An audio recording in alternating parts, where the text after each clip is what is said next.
Hi friends, അസ്സലാമു അലൈക്കും. Welcome back to my channel. ഇന്ന് ഞാൻ ഉണ്ടാക്കാൻ പോകുന്നത് ഒരു ഹെൽത്തി ആയിട്ടുള്ള ഗ്രേപ്പ് ഐസ്ക്രീമാണ്.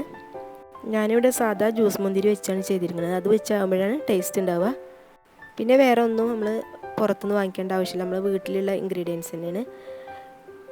അപ്പോൾ വീഡിയോയിലോട്ട് പോകുന്നതിന് മുന്നേ എല്ലായ്പ്പോഴും പറയുന്നത് പോലെ തന്നെ വീഡിയോ കണ്ട് ഇഷ്ടപ്പെട്ടാൽ എല്ലാവരും ഒന്ന് ലൈക്ക് ചെയ്യുക, ഷെയർ ചെയ്യുക, സബ്സ്ക്രൈബ് ചെയ്യുക. തൊട്ടടുത്ത് കാണുന്ന ബെൽ ബട്ടൺ കൂടി ഒന്ന് പ്രസ് ചെയ്ത് കഴിഞ്ഞാൽ ഓൾ എന്നൊരു ഓപ്ഷൻ വരും. അതുകൂടി ഒന്ന് പ്രസ് ചെയ്ത് കഴിഞ്ഞാൽ ഞാൻ ഇടുന്ന വീഡിയോസിൻ്റെ നോട്ടിഫിക്കേഷൻ നിങ്ങൾക്ക് കിട്ടുന്നതാണ്.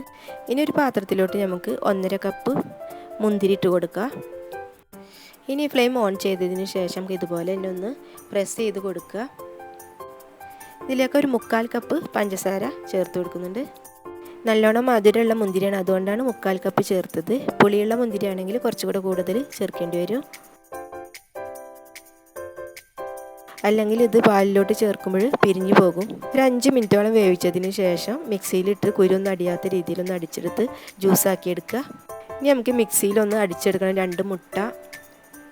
ഇനി 3 ടേബിൾ സ്പൂൺ ഗോതമ്പ് പൊടി ഇട്ട് കൊടുക്കുക. അതിന് പകരം മൈദപ്പൊടി ഇട്ട് കൊടുക്കുക കേട്ടോ. പക്ഷെ ഒന്നുകൂടെ ഹെൽത്തി ആവുമല്ലോ അങ്ങനെ ആകുമ്പോൾ. ഒരു 1.5 കപ്പ് പാൽ ഒരു ബൗളിലോട്ട് ഒഴിച്ചു കൊടുത്തിട്ടുണ്ട്. ഈ ഫ്ലെയിം ഓൺ ചെയ്തതിന് ശേഷം അതിലോട്ട് 2 ടേബിൾ സ്പൂണ് പഞ്ചസാര കൂടി ചേർത്ത് കൊടുത്തിട്ടുണ്ട്. ഈ പാല് തിള വന്ന് തുടങ്ങുമ്പോൾ നമുക്ക് അതിലോട്ട് നേരത്തെ അടിച്ചു വെച്ചിട്ടുള്ള മുട്ട മിശ്രിതം ഉണ്ടല്ലോ, അത് ഒഴിച്ചു കൊടുക്കുന്നുണ്ട്. നന്നായിട്ട് ഇളക്കി കൊടുക്കുക. അടിയിൽ പിടിക്കാത്ത രീതിയിൽ, മുട്ടയുള്ളത് കാരണം പെട്ടെന്ന് അടിയിൽ പിടിക്കും. അപ്പോൾ എപ്പോഴും നന്നായിട്ട് ഇളക്കിക്കൊണ്ടിരിക്കണം. ഇപ്പോൾ അത് വറ്റി വന്നിട്ടുണ്ട്. ഈ സമയത്താണ് നമ്മൾ മുന്തിരി ജ്യൂസ് ചേർത്ത് കൊടുക്കേണ്ടത്. മുന്തിരി ഞാൻ നേരത്തെ ജ്യൂസ് അടിച്ചിട്ടൊന്ന് അരിച്ചെടുത്തിട്ടുണ്ട്. കുരു അതിൻ്റെ സ്കിന്നൊന്നും പെടരുത്. ഇനി ഒരു 2 മിനിറ്റ് കൂടെ ഒന്ന് മിക്സ് ചെയ്താൽ മതി. അതിന് ശേഷം നമുക്ക് ഫ്ലെയിം ഓഫ് ചെയ്യാം.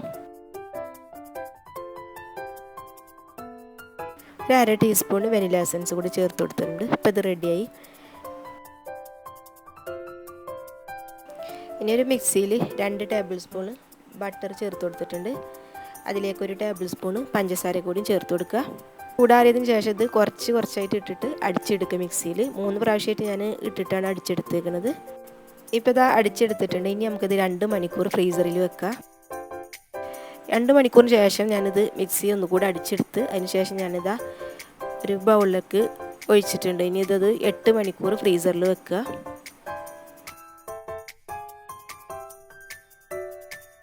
ഇപ്പോൾ 8 മണിക്കൂറിന് ശേഷമാണിത്. ഇപ്പോൾ ഇത് റെഡി ആയിട്ടുണ്ട്.